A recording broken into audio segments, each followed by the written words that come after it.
Morning, friends. Thank you for joining me today and my friend Dr. Dal Richardson.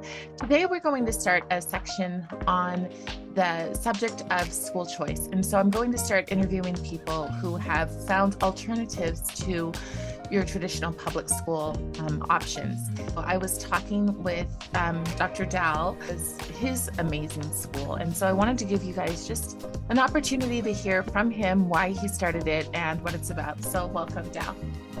Thanks, Gary, for inviting me. Love to be here. Thank you. So just tell me how your school started. What's it called? And yes. Yeah, this is called Breakout School. It started 5 years ago, and it was the brainchild of my sister, Joan Landis, who is a clinical mental health counselor, and she just inspired me to go for it. She said, and it actually started out as a boys' school, but I've since expanded it for boys and girls because I saw the need, didn't stop at boys. And so she said, there are so many boys with ADHD and autism that need extra help, and they're just falling behind. And she really framed it in a much more emergent view of really scary things like they're killing themselves and everything. And I was like, whoa. She Right. said you could rescue them. And it was pretty significant when I heard the first hero, uh, after about 2 years in, confide to me that he had suicidal ideation before he came to Breakout. And then he said, since he had been in Breakout, he said, I feel, like I really can do something with my life now.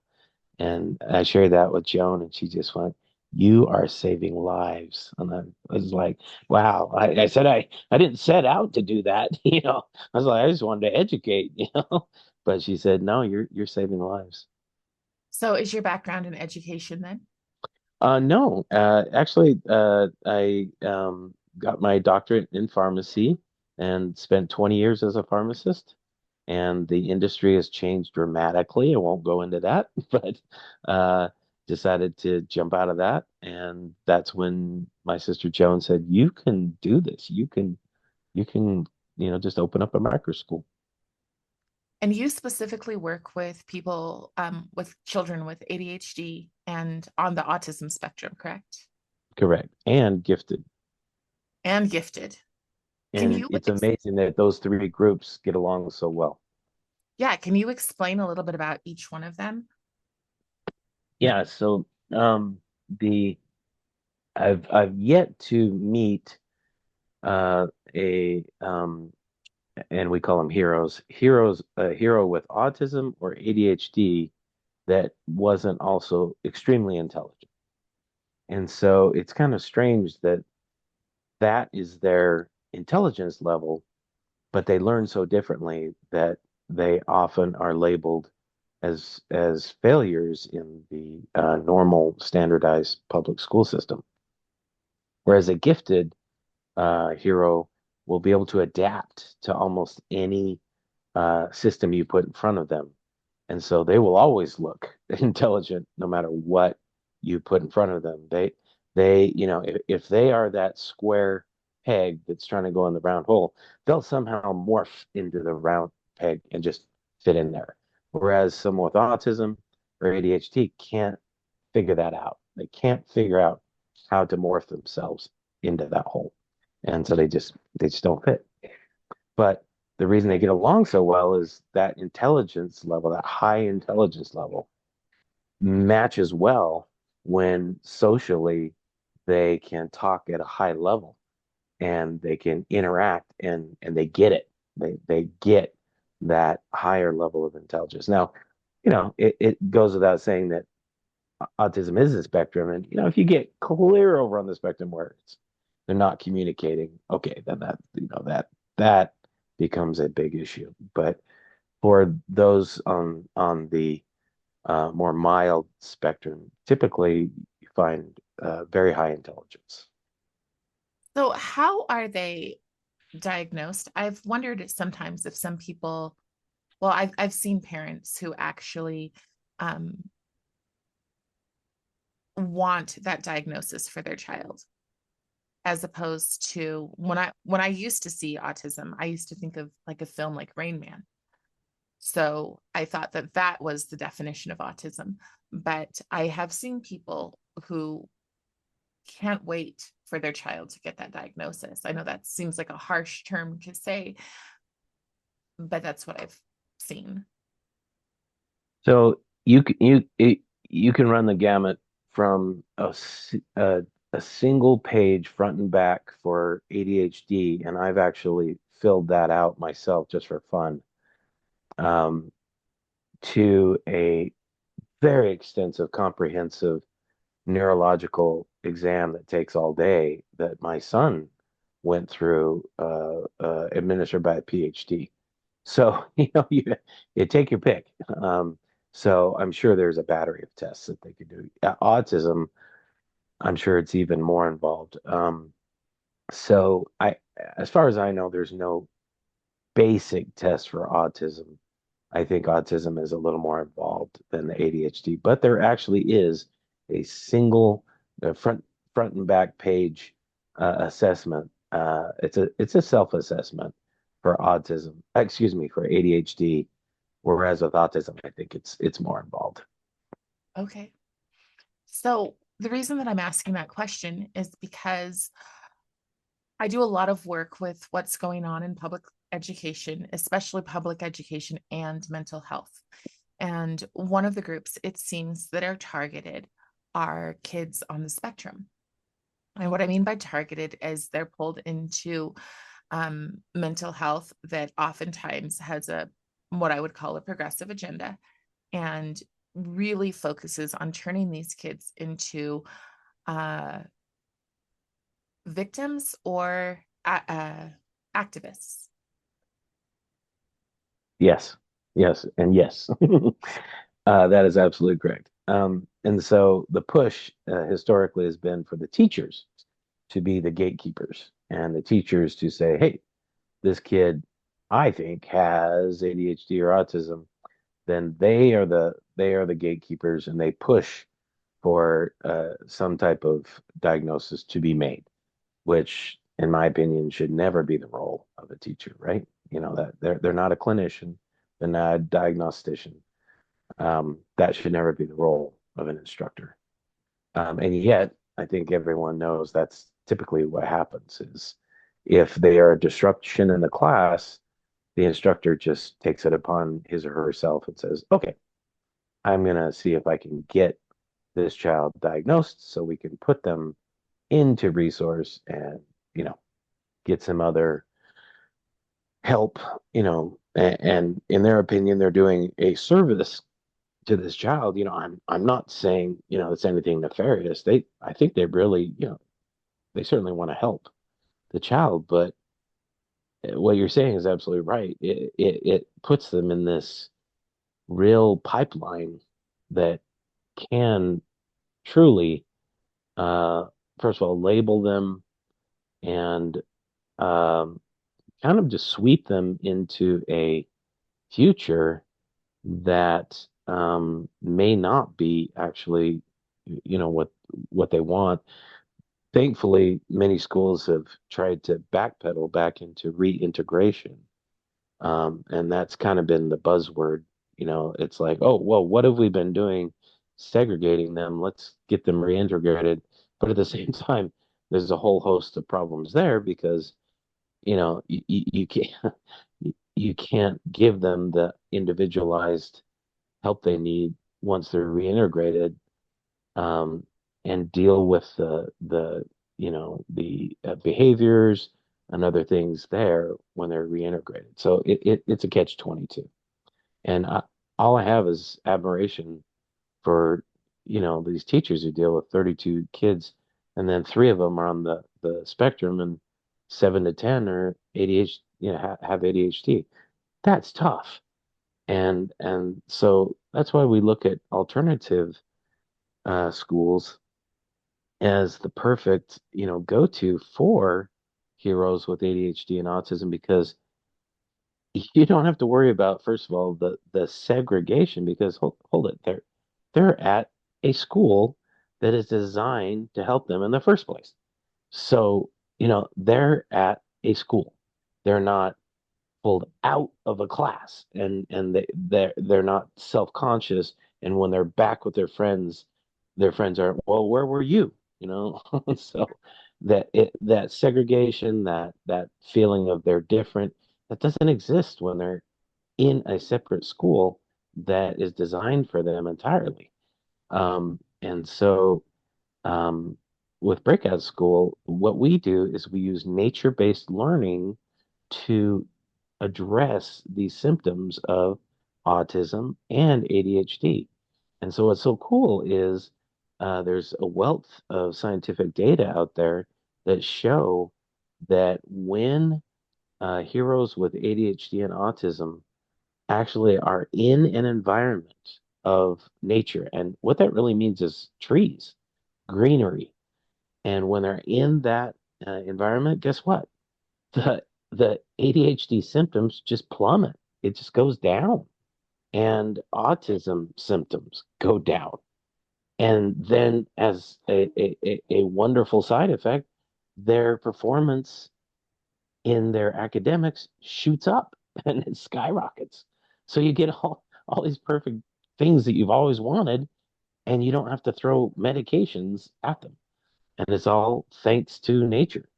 And so that's what we try and do. We try and spend when, the weather's good, 80 to 90% of our time, right, where trees are around them.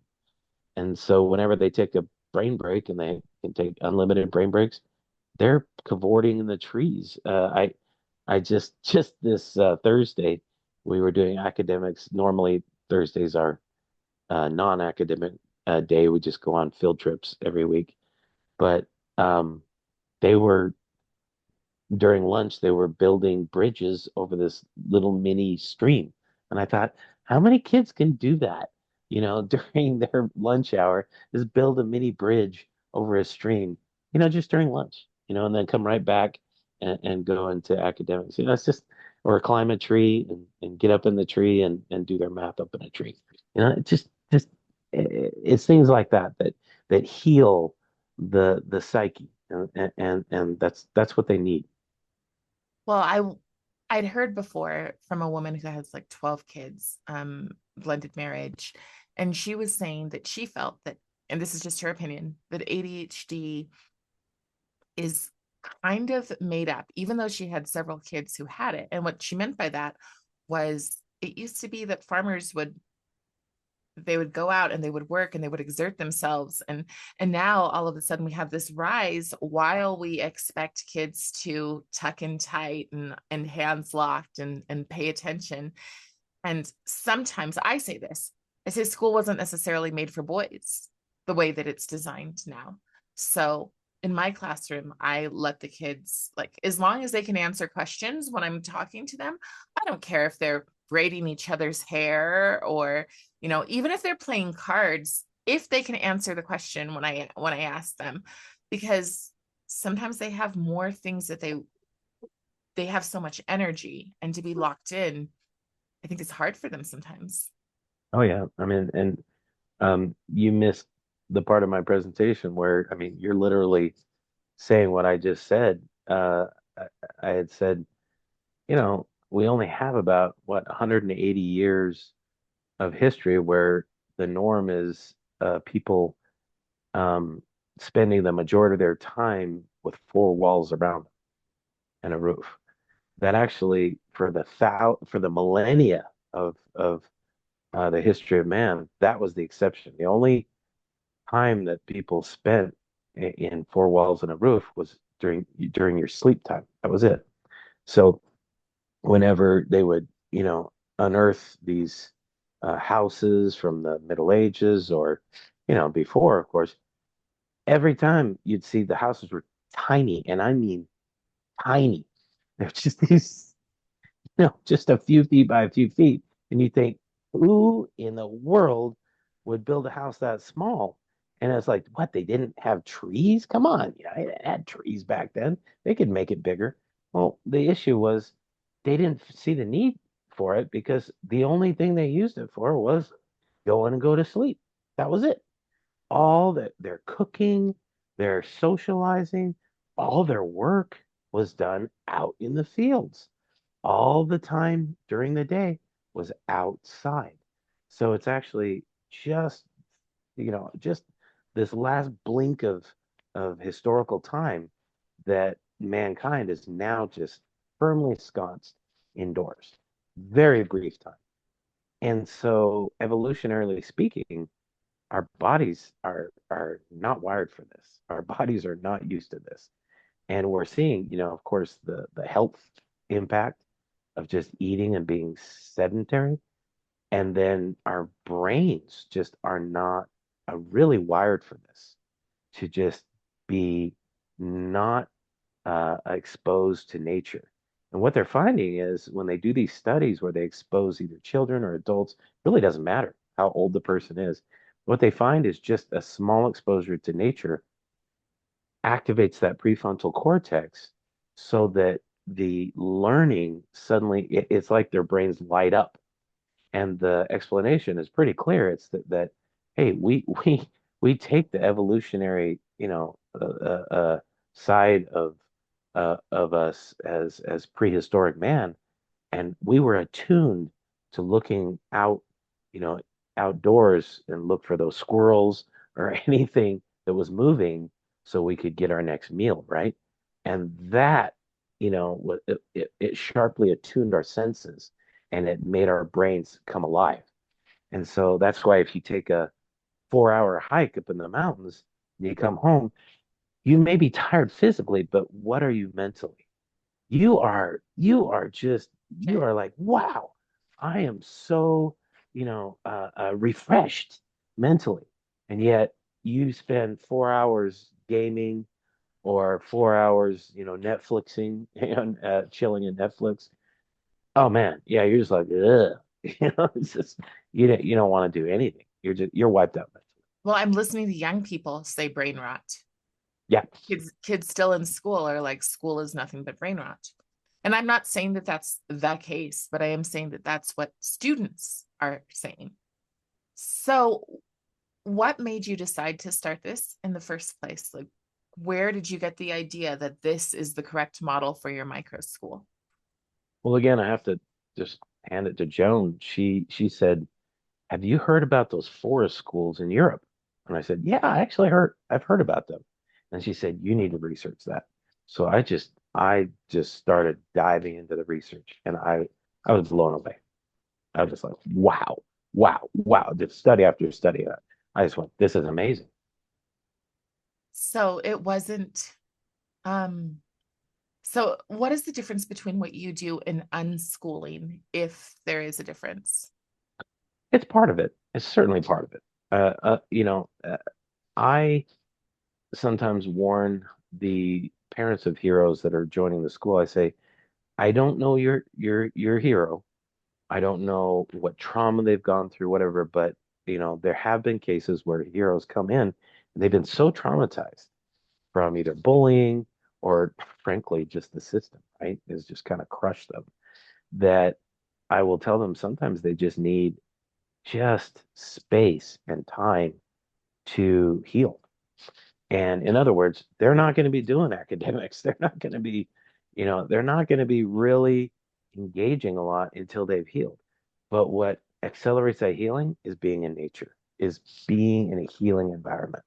And we've had heroes that it took weeks, if not months, for them, but for us to trust them and trust that they were healing. And sure enough, they did it. And then what's fun is to see them just take off because our school is it's self-directed learning, one-on-one, all the time, and to see them realize that there's no speed limit on their learning. They don't have to stay with the group, and once they take off, I call it going light speed. They just go, and they love to hear that they're ahead of their peers. They're just like, really? I'm ahead? I'm like, yeah, you're like 2 years ahead of everyone else. And it's like, that can't be because before they came to Breakout, they were told, oh no, you're several years behind. And so they love it. they just, they're like, wow, I'm not broken. So it's very different, a very different take on life. Wow, I'm not broken. Yep. And they That's do. They come in and they've been told they're broken. They really have been told that's the message they get. They're broken. so are you dealing with extreme behaviors? Are you dealing with kind of crash outs and kind of Yeah, we try and avoid like ODD, oppositional defiant, because you know we do incredibly fun things, but we do things that are very demanding outdoors. So we are tool users. We use tools that can be very dangerous. So we also do equine therapy. We're dealing with 1,000-pound animals that could really hurt you very quickly if you don't follow instructions exactly and stay safe. So and we're up in the mountains hiking, on the edge of mountains, and if you're not following instructions, yeah, or if someone just takes off, they just can't do that. So they cannot be uh, someone who has, uh, let's say, rebelled or has a problem, just with authority or anything like that.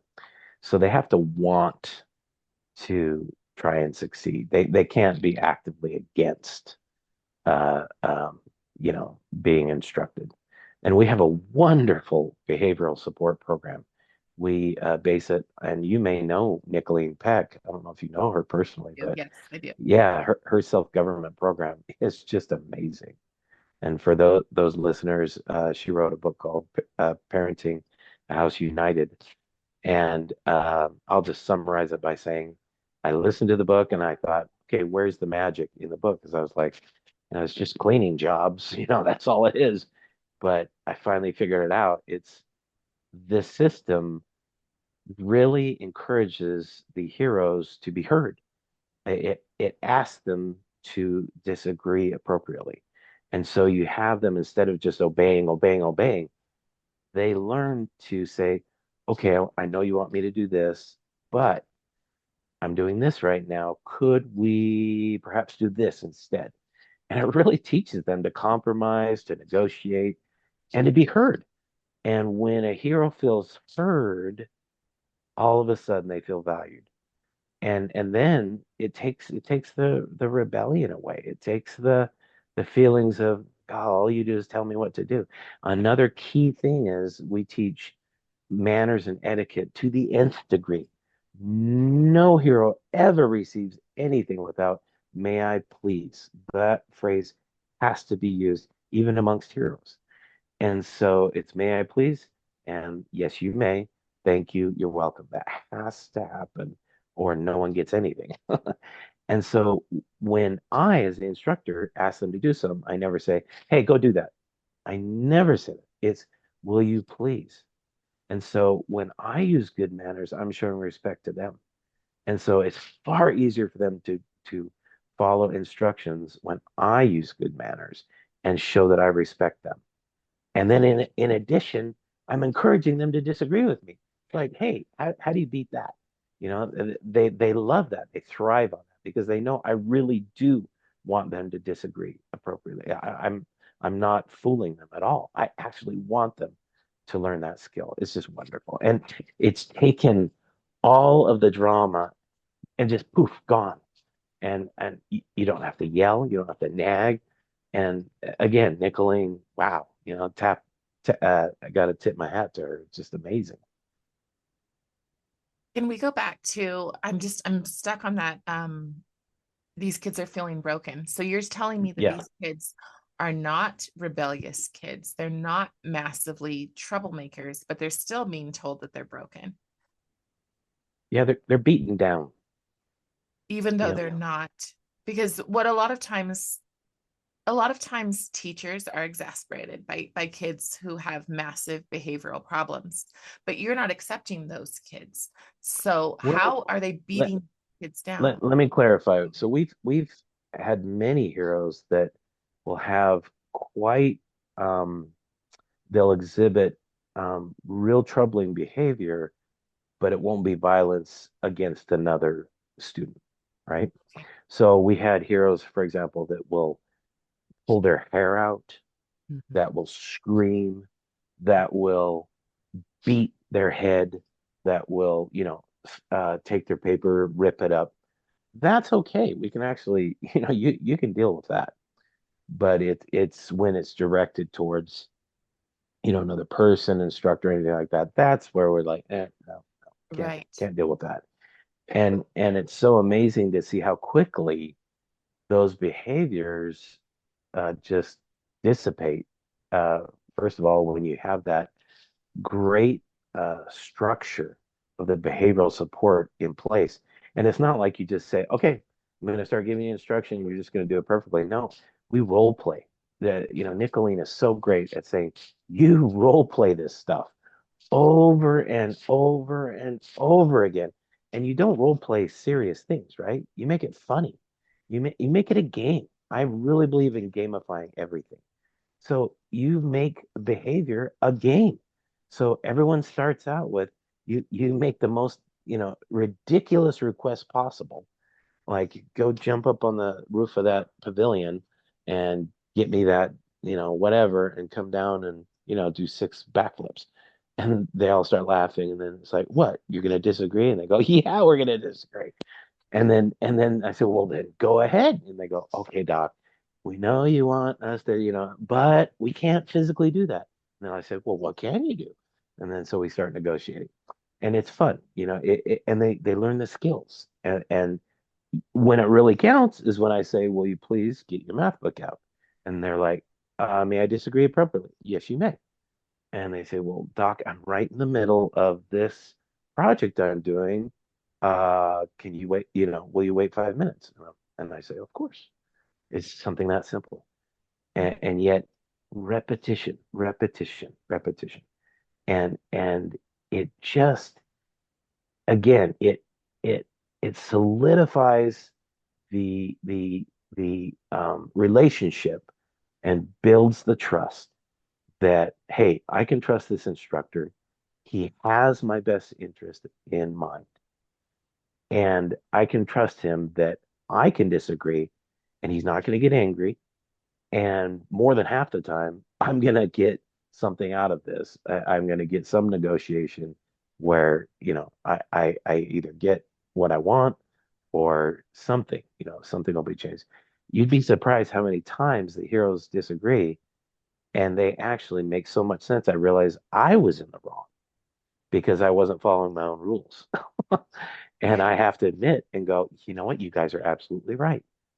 And I have to rescind the instructions, say, you are 100% right. Or the consequence. I have to say, you're right. That consequence should never have been applied. Okay. And then I just say, yep, consequence is not there. We also have a funny thing. We say, go pick up 10 pieces of garbage. And I was always so scared that when I had that consequence, I would see moping. I would see, they hit the ground, I'd go, I can't believe I'm, picking up garbage. But we made it fun. Again, gamify. So we made it a game, and I'd say, whoever finds the most interesting piece of garbage and we have some fun activity they do. Man, they found Nerf guns. They found, toys of all types. One time, one of them found this amazing, huge, it was like heavy. It was like 40-pound thing in the middle of the river. I was like, that's one of the pieces of garbage. They're like, yeah, but it's so cool. So, they just had a ball. And it was like, did this one win? So do you see? If you just Right. gamify everything, it becomes just, they just have a ball. So, So it's different than permissive parenting because oh, oh, yes, don't please get me go. started on that. Don't get me Yes, started on do. that. Yeah, permissive parenting. Oh boy, I need to be careful what I say here. Mhm. Um, so there's a reason, and I will just state here, I am against um, corporal punishment. I am. I believe that because I've done this for long enough and I've raised two kids. I've done it for long enough to know there really is no need. to ever strike a child. Just there is no need. And I know what they're saying, two quick swats on the butt, doesn't hurt a child. But it's unnecessary in my opinion. It actually is unnecessary. Just Okay. no need for it. I'm not saying that if you do, you're bad or evil. I'm just saying you don't even have to do that. But this permissive parenting, oh my gosh. It's here's what I'll say. When children and here's what I've seen. I've seen where parents turn to the child whenever there is a decision to be made. And the parent will actually turn to the child and say, well, Sally, what do you think we should do? That is classic permissive parenting, where they think, the parent thinks that they're doing the child a great service by giving the child the responsibility of making the responsible choice.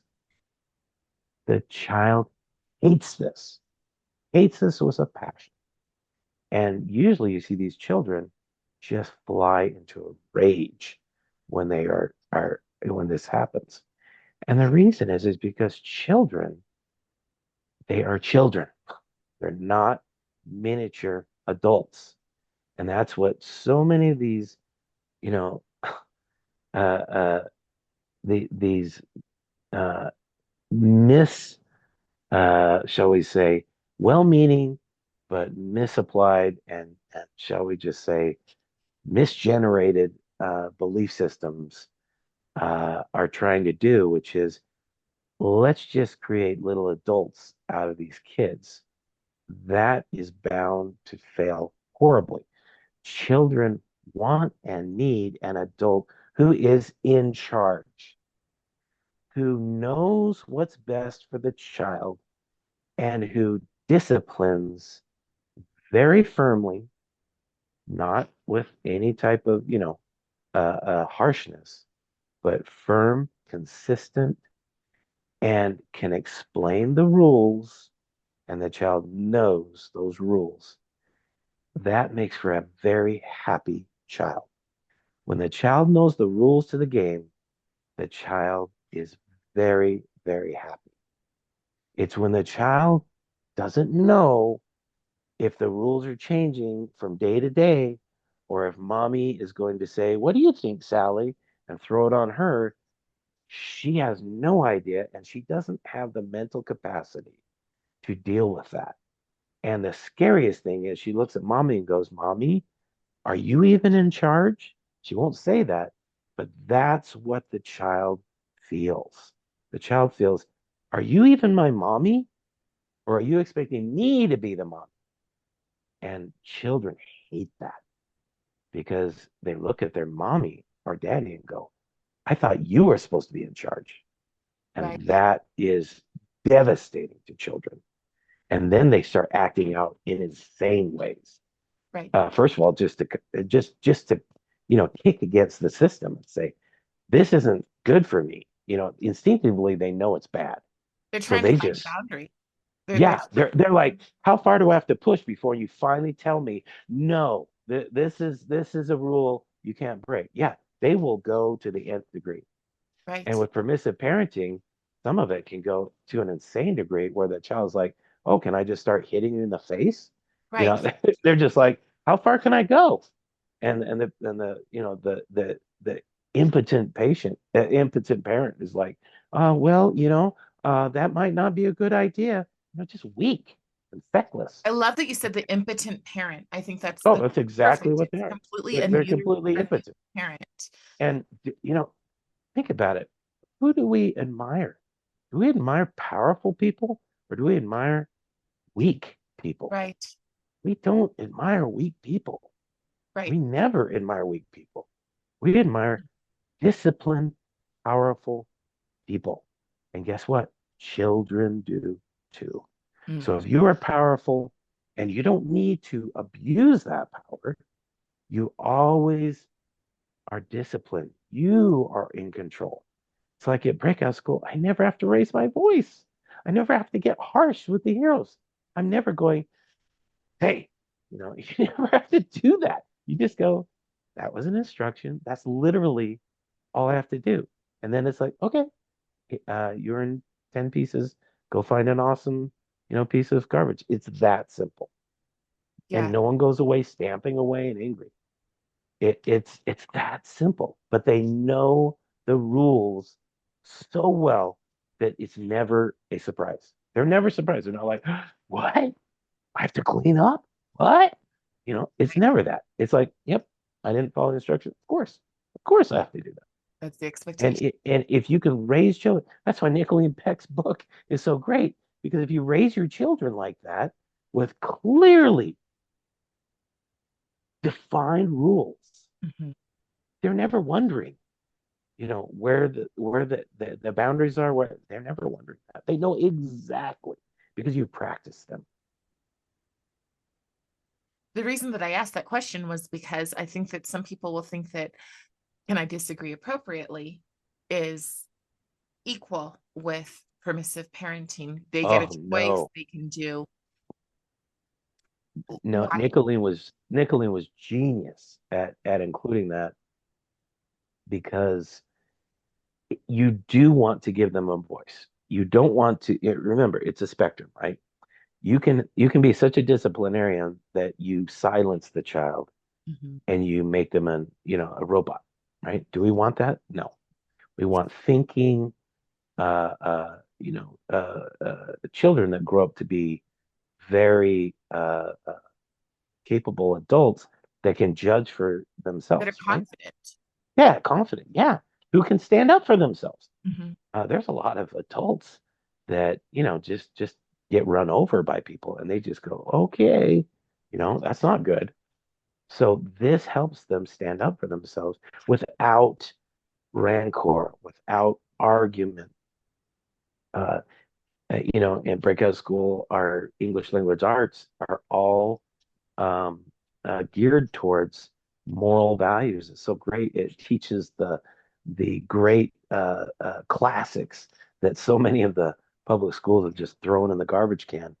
Mhm. And they teach really in the end is how to use rhetoric, how to persuade, how to debate without losing your cool and attacking the other person. To actually, uh, uh, solidify your position and buttress your viewpoint instead of just getting mad, stomping off or whatever. So, we're practicing it every day when we allow disagreement. That is not permissive parenting in the slightest. And again, the final say is the parent or instructor always has the final say. And and yet you're fair because really you look at that disagreement and go, hold it, does that make sense? Yeah, it actually does make sense. Well done. And I always acknowledge the hero and say, you are absolutely right. Wow, way to go. And that hero, I swear, when you look at them, they're floating on, on the air for a second. They're just like, wow, I just had a debate with the instructor and I won. My point came across. They love that. And yet it's not a, hey, It's I beat empowering, the instructor. truthfully empowering rather than empowering with a false Just sense of giving "I it. just got my way," right? Yeah, yeah. Like saying, okay, I'll just give it to you and you can do whatever you want, Tommy. No, ugh, no. Then Tommy's like, oh, it's like, well, then daddy's weak, right? It's Right. not that. It's the instructor respects me. And I earned that respect because I was able to argue my point, and the instructor said, "Oh my gosh, you're absolutely right." See, that's a cool type of a relationship there. That's Right. way cool, and it's really an adult relationship. And it's so ironic that permissive parenting, their whole shtick is they want to have that relationship, right? An adult to adult relationship with their children, and yet they go about it in exactly the wrong way. They don't do it the right way. So when you're talking about making sure that kids can be respectful, that they can have a conversation, that they can debate, that sounds like what so many people think social and emotional learning is. Hmm. Yeah, But it that's seems very much it's the opposite of what SEL is. Would you agree with that statement, or Yeah, do you yeah. guys There. use SEL at your What? school? What? Oh no, no, Okay. no. So, hurt feelings. That's going to happen, especially in a debate.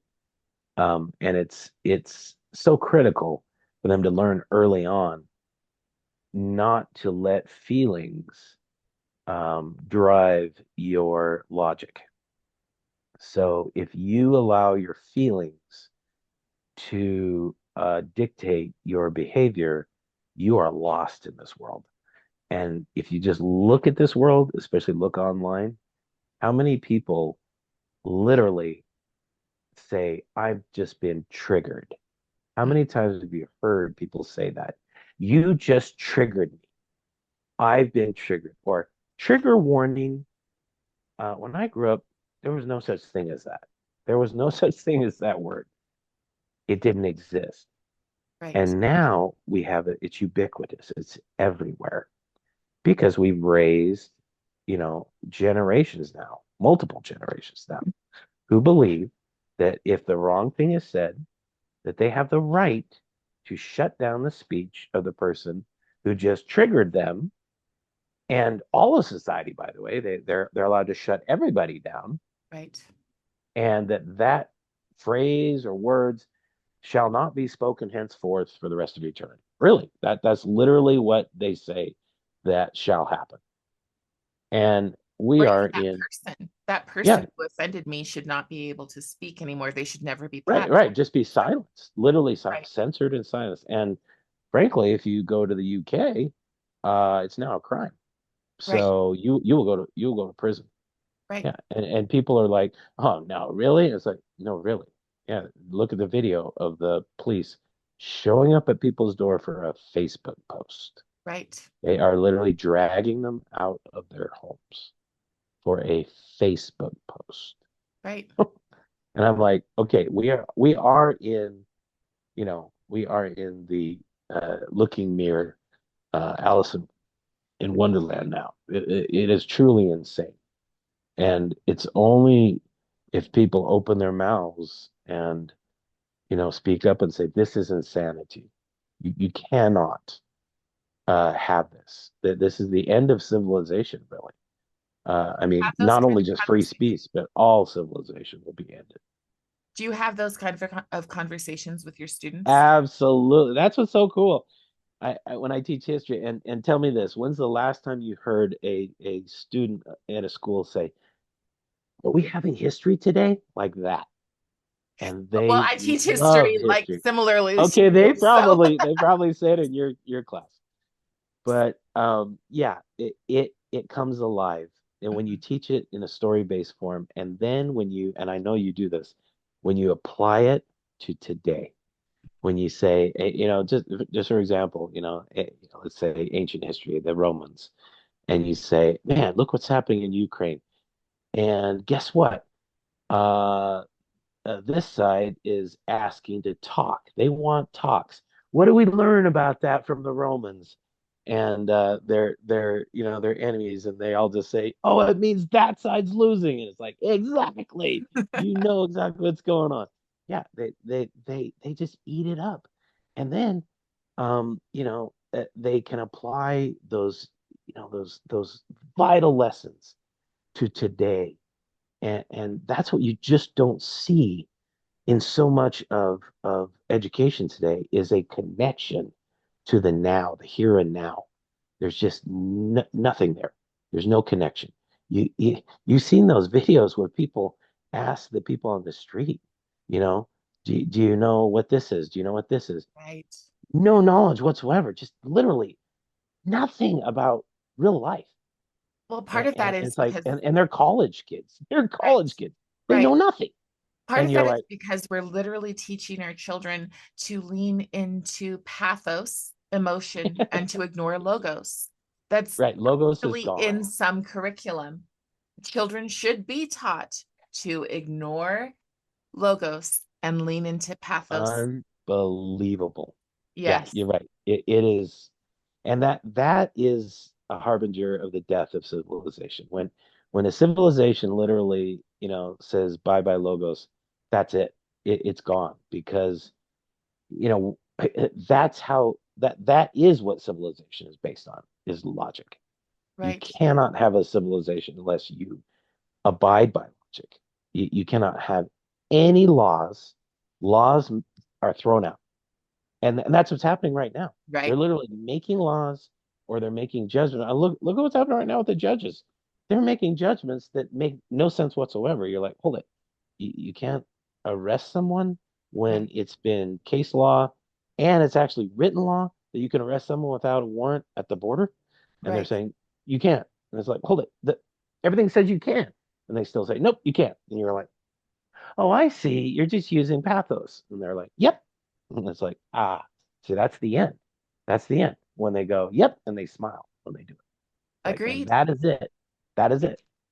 And you Agreed. can't have a function. And that's why the amazing thing about this country is, uh, you know, uh, uh, um, I'm gonna forget his name, but anyway, philosopher, and you'll help me. Mhm. But I always want to say Robespierre. He was the worst. Um, Anyway, the one who really admired the religion in America. Um, that's Uh-huh. funny. You know who I'm talking about. I do. Anyway, and it's just funny. I can't bring his name right now. There's with an But A.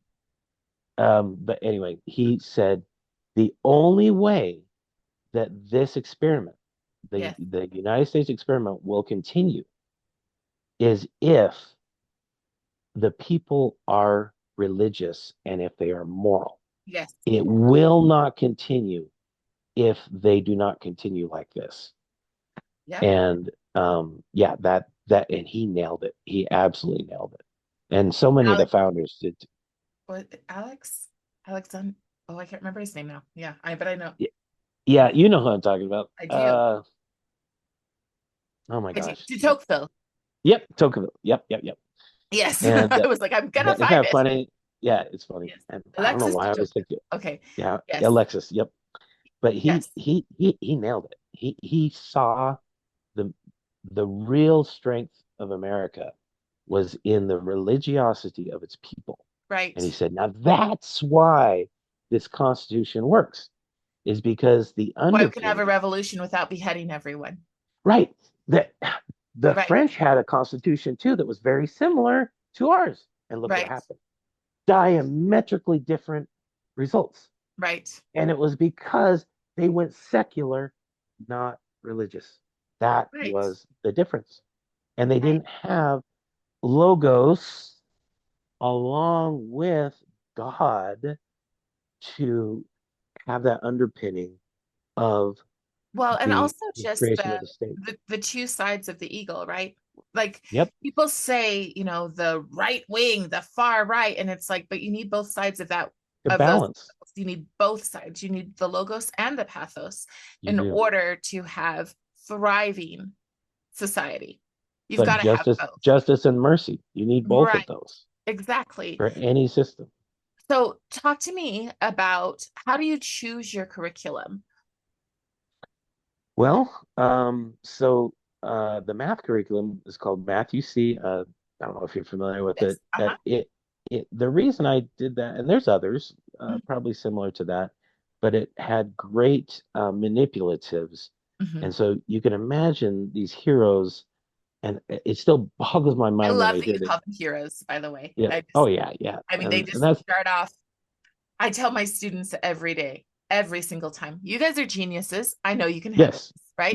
yes, right. And when you tell them they are. And if they say they are, just speaking it is Yeah, probably 80% of the right. battle. Um, so Matthew C, and I won't go into a lot of detail, but I will say this. I'm amazed at the stories I hear from the parents about, especially math, and that's why I want to emphasize math, because that is probably the biggest challenge for most of these heroes is math. You have to admit that. And And it is that it's abstract so quickly. It's abstract.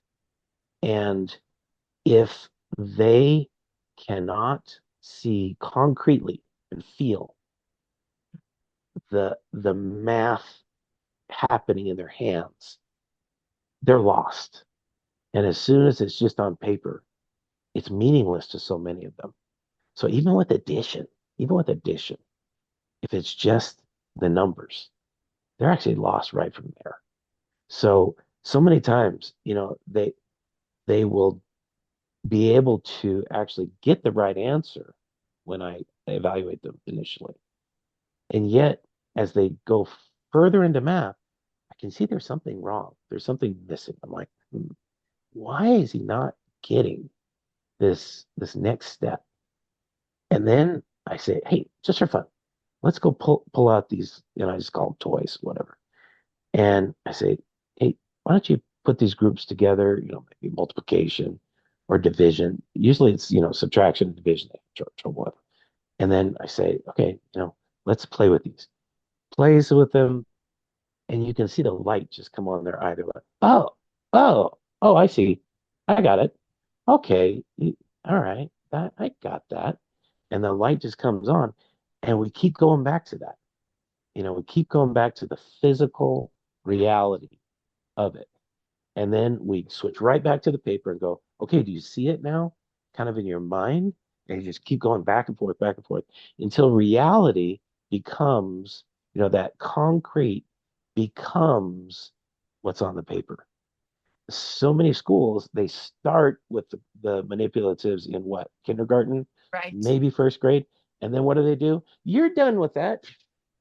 And they shove it aside and go, here's your worksheets from now on till eternity, And your right? school goes up to eighth grade, correct? Actually, we go beyond that. Yeah, we can go all the way GED course if they Oh, so desire. We've oh, had 10th, we've had a 10th grade. Yep. okay. So we're able to do that.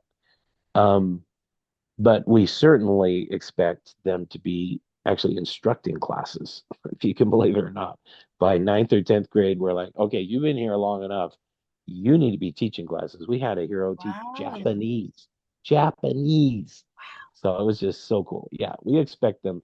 And we also are very pro trade craft. So like Mike Rowe, we think he's the coolest guy on earth. The trades are so poorly represented now. For some reason, and don't ask me why, society is just frowned upon that when, if you think about it, you can go right out of high school and make really good money, apprenticing, getting your journeyman, whatever you want to call it, your license, and start making good money. And how much debt did you accrue doing that? Little to none. Versus a state school or heaven help you, expensive private school, you're up maybe into six figures of debt. And what did you major in? If it's not engineering, good luck, buddy, or medicine or something. Right. You're gonna have a whale of a time paying that off. And this other guy, he's doing plumbing and he has no debt and he's making, 80, 90,000 bucks easy a year. Who's the smart guy here? You Hmm. know, who's the smart one?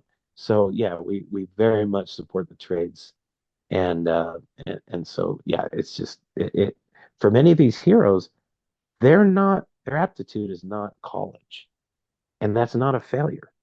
The trades are really wonderful, Well, one of the things I saw on your website was that you promote the kids having entrepreneurial skills.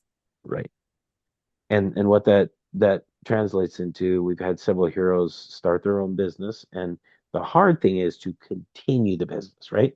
Many of them start it, they go for a while, and then they burn out, and that they are still children, right? Mm-hmm. It's gonna happen.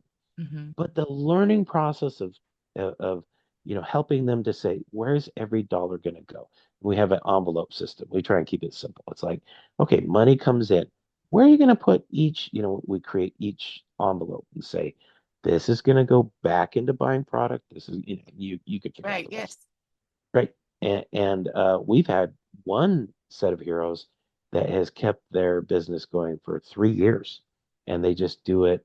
It's seasonal, but they have done it for 3 years, and it's paid for summer school for them. So it's pretty cool. So I know I understand as an adult, but for parents who are considering maybe I've seen a lot of people say, what do I do next year? Because this traditional education isn't working for me. Right. What can we do next year? Can you expand a little bit more? So they have this envelope system. You're helping them. Is this part of their math? Is it they're learning how to, or no? No, the business side is just something we do. Typically, we do it on Thrilling Thursday. That's our non-academic day, and we don't do it every Thrilling Thursday at all. We just do. There's about 3 lessons for business, and so we just kind of intensively do it, and then we say, hey, go launch your own. We provide them a list of 350 great business ideas for children, and all I do is just tell the parents, hey, you know, talk with them about, it can be as simple as a dog walking business. Those are great. Mm-hmm. Shoveling snow, mowing lawns. Several of our heroes do that. So, it doesn't have to be fancy. It doesn't have to be, you know, become a YouTube star. I mean, even though today there are just a wealth of opportunities. It's Right. amazing. But, in reality, most of the heroes are not going to start and keep their business thriving.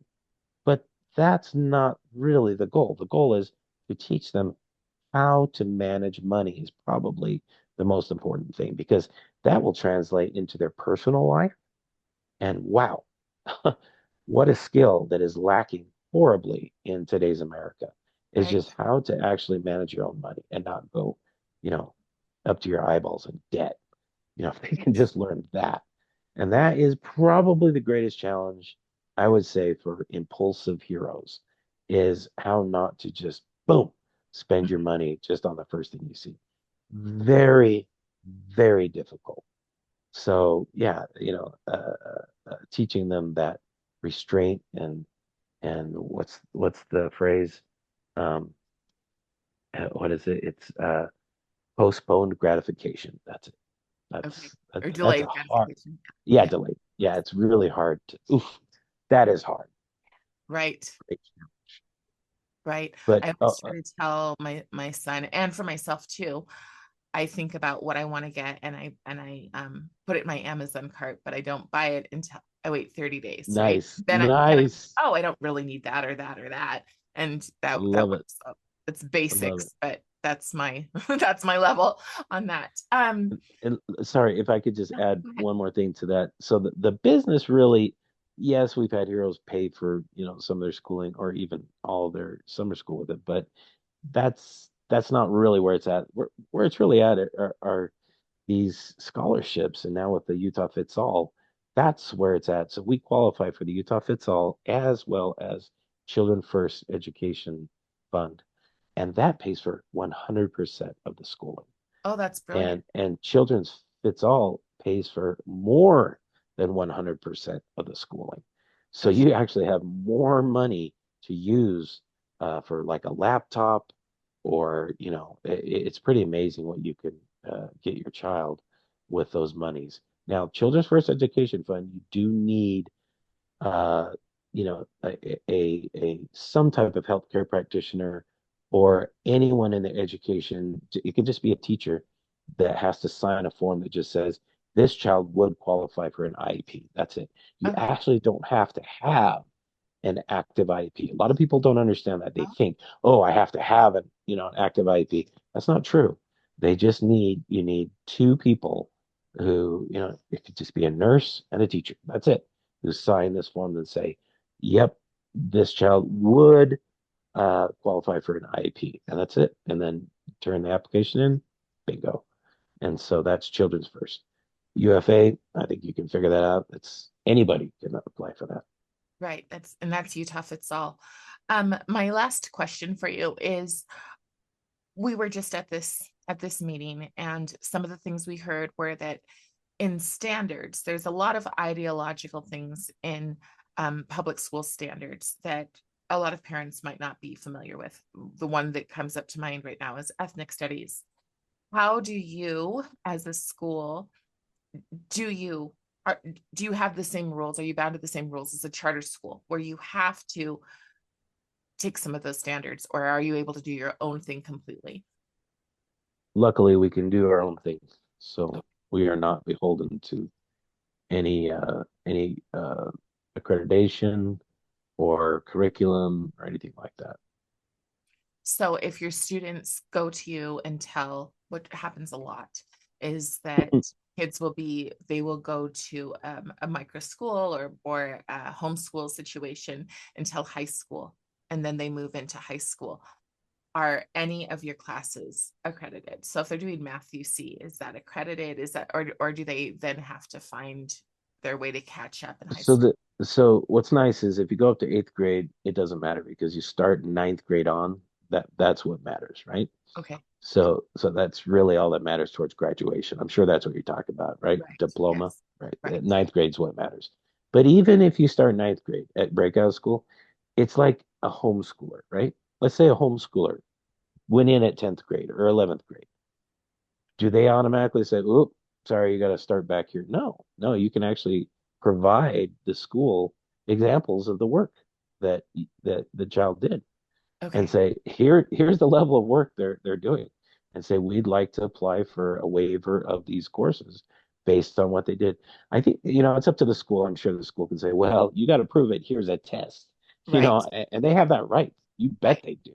I mean, the school can say, school can basically do anything and say, I was gonna, you got that's to that prove. has been our experience. It's just like Yeah, it's have like, to, you hey, have to go straight into and, eight. and they should have that. They Right. should say, show us that you know this stuff. Right. But if it's like most homeschoolers I know, they'll knock the socks off of them and blow them away. And Right. they'll be like, whoa, okay, maybe we need to put you in the accelerated program. Yes. Right. That's what And we've and there you go. So all the worry about, and can I just say that was one of my great worries starting the school is I was like, okay, so it's heaven at Breakout School. But what happens if they go back to that, you know the real world is what my brother, he made fun of me. He was like, yeah, it's fine when they're there at your place, but then they have to go back. He's like, what's going to happen then? They're just going to crumple up and die. And I was like, oh no. And I thought, oh no, what am I doing? Am I setting them up for failure? And man, to hear those first parents after they graduated from Breakout and come back to me and say, do you realize what so and so just did in ninth grade?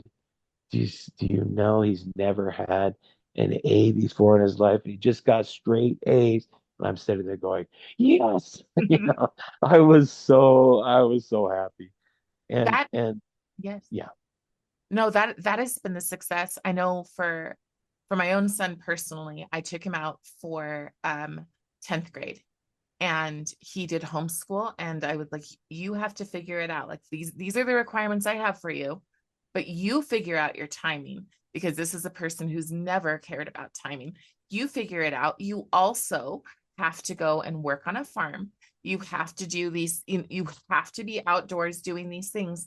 He went back into public and he's just killing it, and then some, right? They're Yep. immediately like, oh no, no, he needs to be an AP. He needs this. Yeah, isn't that cool? You're just like, Because they what had that happened time to him? to figure it out and to Yeah, go, yeah, I fail or I succeed based right, on my own things. I've got these right. people who are there to support me, but I get to choose whether or not I'm going to fail or succeed. And that was Yep. amazing. And so I can see 100% why. So Yep. where are your schools? Where, if people, like, I'm in Utah County, where are your We're schools? in Utah County.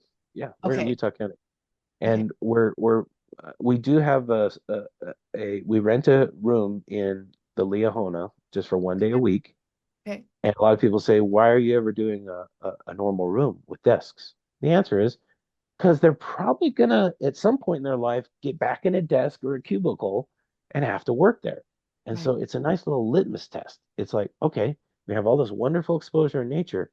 What does that do to the ability for them to sit in a desk now and stay focused and not have to jump up out of their desk and take a million brain breaks? And what we find is they first start breakout school, they last about 7 to 8 minutes in that desk, right? And then boom, they got to get up. By about month 4 or 5, of bathing, forest bathing, and just having that wonderful nature just infused in their body and their mind. They're at 40 plus minutes sitting there, sustained attention, sustained working.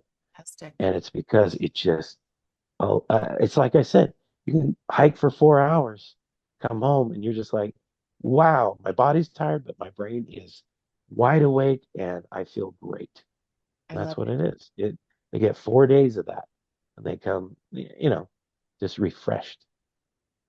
I love it. Well, thank you so much. Is there anything else that you want to get across to my listeners?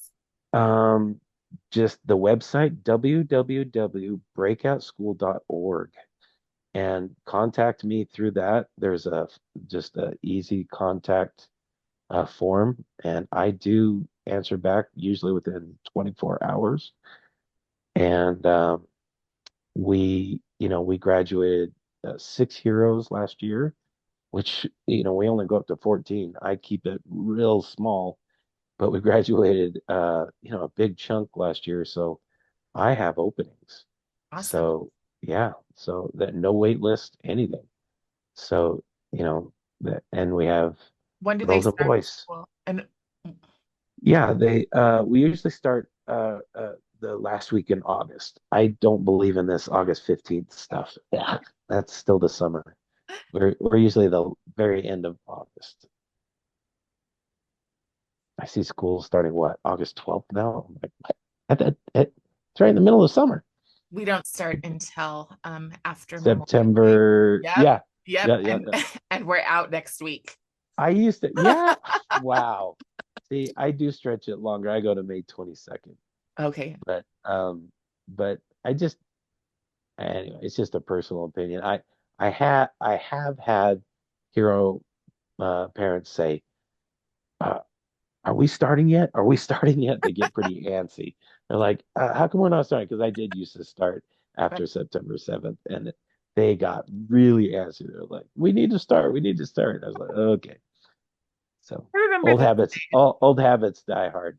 Right. I remember those days. Well, thank you so much. I've had a wonderful time You chatting with bet, Carrie. you, This and has been I will fun. definitely get this up ASAP.